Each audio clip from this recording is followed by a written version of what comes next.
Bueno, continúo con mi historia y, y pienso que quizá alguien que lo esté oyendo pensará, bueno, si en lugar de por qué emigrar, ¿por qué no? He escuchado, lo he escuchado muchas veces que lo dicen así en las redes sociales. Si están tan mal en su país, que se vayan y protesten en su país y arreglen las cosas en su país y no tienen por qué salir. Y en eso hasta cierto punto tienen razón. Pero las cosas hay que vivirlas para poder comprenderlas. El que no lo ha vivido, pues no lo puede comprender. Y yo, pues comprendo a esos que hablan así, porque si no lo han vivido, no es difícil comprenderlo. Eh, pues hay países de estos, como es el caso de Cuba, pues es un mecanismo de socialismo, porque comunismo como tal, creo que, no sé, dicen que es una etapa más avanzada y tal, pues según lo que estudiamos, yo no, pero bueno, dicen que el comunismo es una etapa más avanzada ya del socialismo, pero el resultado, sea socialismo, comunismo o como se llame, la situación es que no, que hay un mecanismo creado de manera tal, es un engranaje tan grande que eso se tendrá que estudiar, siempre lo he dicho. Cuando todo esto termine, si es que termina algún día, eh, habrá muchas personas que estén mejor preparadas que yo para que estudiarán estos procedimientos y estos mecanismos, pero según he escuchado en entrevistas y cosas de estos momentos, dicen que el sistema de contrainteligencia, de seguridad de Cuba, creo que está dentro de los 3 mejores del mundo entero. Hay un mecanismo creado de tal manera que no se puede. Aquí la gente, no le gusta el presidente a una gente o no le gusta tal medida que tomaron, no sé qué cosa, y salen y hacen una huelga y se hacen protestas y se para todo el mundo. Los médicos paralizan 1000 consultas y 1000 cosas y hacen una huelga y se ponen y pues salen huelga públicamente, que va a la prensa, va todo el mundo a publicar eso. Mira, los médicos están protestando, las enfermeras están protestando, todo el sistema de salud está protestando ahora mismo porque consideran ellos que no es adecuado el tratamiento que se les está dando.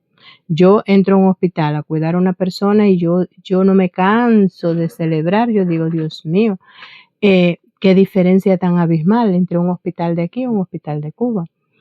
Pero el que está aquí, pues yo creo que por eso tienen mejores condiciones, porque han sido capaces de protestar, pero el sistema se lo ha permitido. En Cuba no se puede.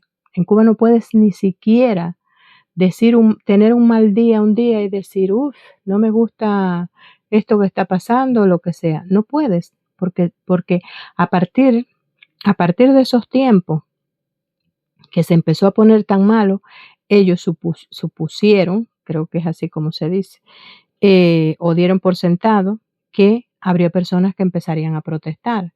¿Qué pasó? Que en esa época crearon 2 causas legales, una ampliación del Código Penal o algo así, o un agrego o algo así del Código Penal. Surgieron 2 causas que era sin prueba y sin más nada. Una era enriquecimiento ilícito.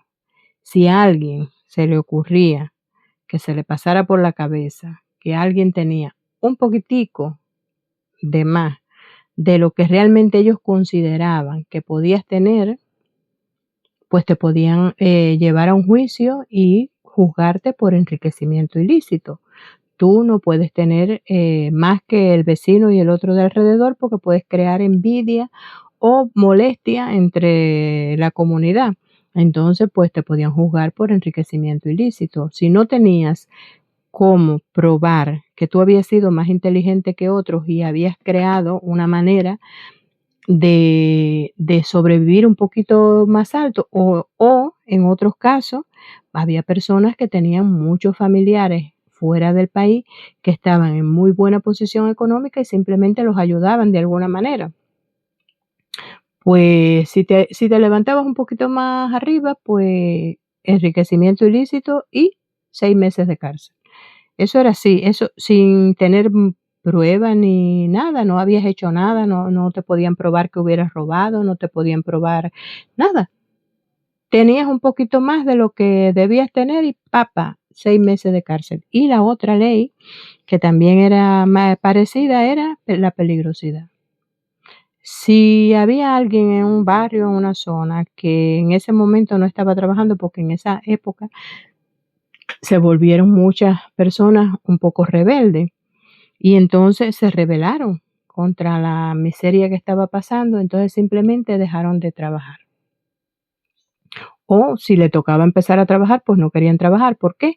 Porque sacaban una cuenta. Si me voy a pasar un mes entero trabajando 8 horas de trabajo todos los días y al final del mes me van a pagar 150 pesos, para poner un ejemplo, y 100 me cuesta para comprar un peso en una tienda de esas, pues ¿para qué voy a trabajar? En esa época recuerdo que en los centros de trabajo surgió un lemita que se hablaba por detrás, por de eso, que la gente decía, bueno, si el Estado hace como que me paga, pues yo voy a hacer como que trabajo. Y recuerdo que se repetía eso mucho entre la gente, de modo muy silencioso. Decían, si el Estado hace como que me paga, pues yo hago como que trabajo. Y trabajaban pues ahí, haciendo como que trabajan. Y claro, todo se fue empeorando más y más y más y más y más, y nadie tenía deseo de trabajar, nadie quería hacer nada, porque es que realmente era por gusto, no podías trabajar porque no resolvías nada con el trabajo.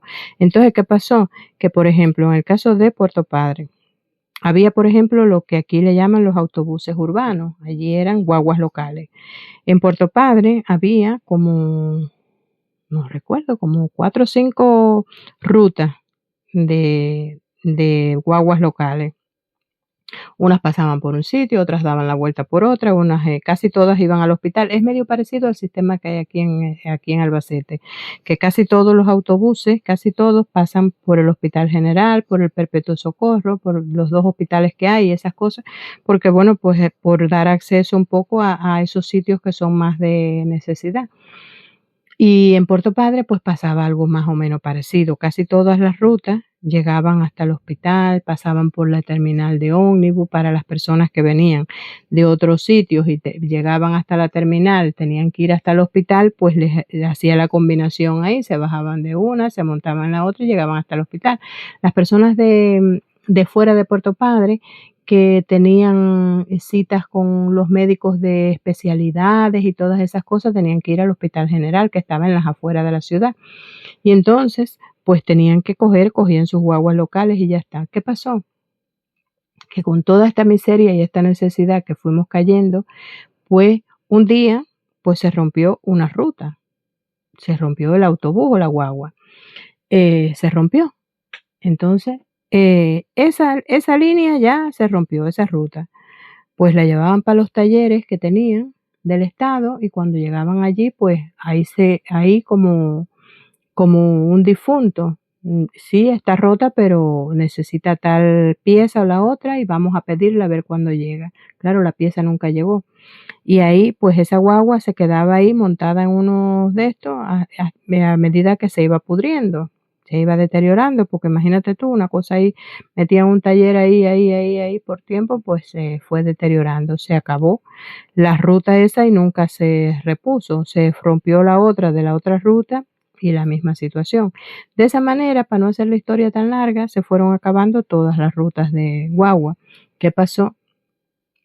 Que los cubanos, pues los cubanos y como cualquier ser humano creo del mundo entero, ¿qué pasó? Que empezaron a surgir alternativas de supervivencia.